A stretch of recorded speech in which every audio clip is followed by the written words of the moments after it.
Hello everyone, welcome to the learners platform. आज हम बात करने वाले हैं जीएसटी के कुछ इंपॉर्टेंट फैक्ट्स के ऊपर जो आने वाले सभी अपकमिंग एग्जाम के लिए इंपॉर्टेंट होने वाले हैं।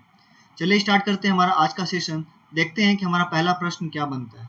जीएसटी से जो सबसे इंपॉर्टेंट प्रश्न बनता है वो है हमारा कि जीएसटी का फुल फॉर्म क्या होता है, गुड्स एंड सर्विसेज टैक्स। ठीक है, जो हमारा अगला प्रश्न बनता है कि जीएसटी को सबसे पहले किस कंट्री ने इम्प्लीमेंट किया था, तो यहाँ पे आंसर होगा फ्रांस। ठीक है, जो हमारा अगला क्वेश्चन बनता है कि जीएसटी किस टाइप का टैक्स है। ठीक है, इनडायरेक्ट टैक्स है या फिर डायरेक्ट टैक्स है। तो जीएसटी हमारा इनडायरेक्ट टैक्स है। क्या है? जीएसटी हमारा इनडायरेक्ट टैक्स है। और इसको इंडिया में कब इंट्रोड्यूस किया गया था और कब इसको लागू किया गया था? तो 1 जुलाई 2017 को लागू किया गया था। और जीएसटी को अन्य किस नाम से जाना जा सकता है? तो जीएसटी को फेडरल टैक्स के नाम से भी जाना जा सकता है। इसे फेडरल टैक्स भी कहते हैं। और जो हमारा अगला प्रश्न बनता है कि जीएसटी जो है वो किस मॉडल पे बेस्ड है? तो जीएसटी हमारा कैनेडियन मॉडल पर बेस्ड है। ठीक है, उसके बाद जीएसटी को अन्य एक और नाम से जानते हैं। उसका नाम क्या है? तो उसका नाम है destination based tax. Destination based tax, यहाँ पे दो तरह के हमने नाम पढ़े, एक है फेडरल टैक्स और एक है डेस्टिनेशन बेस्ड टैक्स। देखिए, डेस्टिनेशन बेस्ड टैक्स इसलिए बोलते हैं कि ऑलमोस्ट तो जीएसटी के रेट सभी स्टेट में सेम होते हैं, लेकिन कुछ स्टेट ऐसे होते हैं जहां पे जीएसटी के कुछ नॉर्म्स जो होते हैं, वो रूल एंड रेगुलेशन होते हैं, कुछ स्टेट से अलग होते हैं। इसलिए कहा जाता है कि ये डेस्टिनेशन बेस्ड टैक्स है, मतलब जहां पे जो डेस्टिनेशन उसका स्वरूप थोड़ा सा अलग होगा।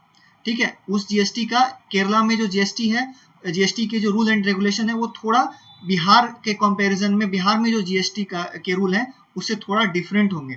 तो इस कारण इसे क्या कहा जाता है? डेस्टिनेशन बेस्ड टैक्स कहा जाता है। उसके बाद जो हमारा अगला पॉइंट है या फिर जो अगला प्रश्न बनता है कि जीएसटी के कितने टाइप होते हैं। जीएसटी के जो टैक्स रेट होते हैं वो कितने टाइप के होते हैं? तो टोटल 4 तरह के टाइप होते हैं। ये भी एक इंपॉर्टेंट पॉइंट बन सकता है, ये मोस्ट इंपॉर्टेंट पॉइंट है। आगे भी ये इससे क्वेश्चन बनते रहेंगे क्योंकि ये बहुत ही इंपॉर्टेंट जा रहा है, क्योंकि ये चारों टाइप होते हैं और इससे अभी भी कि मतलब एक से ज़्यादा कई एग्जाम में ये क्वेश्चन रिपीट हो चुका है। बस इसमें करता क्या है कि आपका ये चारों में से किसी एक का रेट जो है वो गलत दे देता है और बोलता है कि आप बताइए कि इसमें से कौन सा रेट जीएसटी रेट में के रूल एंड रेगुलेशन में शामिल नहीं है। तो इस तरह का क्वेश्चन बनता है। तो जीएसटी में कितने टाइप के रेट होते हैं? तो वो रेट 4 टाइप के रेट होते हैं। टैक्स के रेट 4 होते हैं जो कि होते हैं 5%, 12%, 18% एंड 21%, 28%। और जो हमारा अगला प्रश्न बनता है कि हमारे देश का जो पहला राज्य है, कौन सा राज्य है जिसने जीएसटी को सबसे पहले इम्प्लीमेंट किया था? तो आंसर होगा असम। कब किया था? 12 अगस्त 2016 को किया था। ठीक है, उसके बाद जो हमारा अगला प्रश्न बनता है कि जीएसटी किस अमेंडमेंट एक्ट के थ्रू हमारे कंट्री में इम्प्लीमेंट हुआ था? तो आंसर होगा 101 अमेंडमेंट एक्ट के थ्रू जीएसटी जो है हमारे कंट्री में इम्प्लीमेंट हुआ था। अगला प्रश्न जो जीएसटी से बन सकता है वो है कि जीएसटी जो इम्प्लीमेंट हुआ था वो किस कमिटी की सिफारिश पे इम्प्लीमेंट हुआ था? तो आंसर होगा विजय केलकर कमिटी। विजय केलकर कमिटी की सिफारिश पे जीएसटी जो है क्या हुआ था, हमारे देश में लागू हुआ था। या फिर इसकी जो आधारशिला जो है वो विजय केलकर कमिटी के आधार पर रखी गई थी जीएसटी की हमारे कंट्री में, जो कि और जो हमारा अगला प्रश्न बनता है कि जीएसटी के ब्रांड एम्बेसडर कौन है? जब जीएसटी शुरुआत में बना था तो उस टाइम अमिताभ बच्चन जो है इसके ब्रांड एम्बेसडर बने थे। अभी तक दोबारा किसी को इसका ब्रांड एम्बेसडर नहीं बनाया गया है। तो कह सकते हैं कि प्रेजेंट टाइम तक अमिताभ बच्चन ही क्या है, जीएसटी के ब्रांड एम्बेसडर हैं। जो हमारा अगला प्रश्न जो बनता है, जो कि ये भी एक बहुत ही मोस्ट इम्पॉर्टेंट पॉइंट बन सकता है एग्जाम पॉइंट ऑफ व्यू से, जैसे कि जीएसटी किस आर्टिकल के अंतर्गत आता है? तो किस आर्टिकल के अंतर्गत आता है? तो आर्टिकल 279 के अंतर्गत आता है। किसके अंतर्गत आता है? Article 279 of the Indian constitution. ठीक है, जो हमारा अगला प्रश्न है कि जीएसटी जो है किस कॉन्स्टिट्यूशनल अमेंडमेंट बिल के अंतर्गत हमारे देश में लागू किया गया था या फिर हमारे पार्लियामेंट से पास हुआ था? ठीक है, तो वो हो जाएगा 122nd कॉन्स्टिट्यूशनल अमेंडमेंट बिल। तो यहाँ देखिए, कॉन्स्टिट्यूशनल अमेंडमेंट एक्ट और कॉन्स्टिट्यूशनल अमेंडमेंट बिल में आप कंफ्यूज नहीं कीजिएगा, क्योंकि ये दोनों अलग है। एक्ट और बिल दोनों अलग होते हैं। ठीक है, जो हमारा एक्ट होगा वो 101 होगा। अगर वही कॉन्स्टिट्यूशनल अमेंडमेंट बिल की बात कर दी जाए तो वो क्या हो जाएगा, हमारा 122 हो जाएगा। क्या हो जाएगा, हमारा 122 हो जाएगा।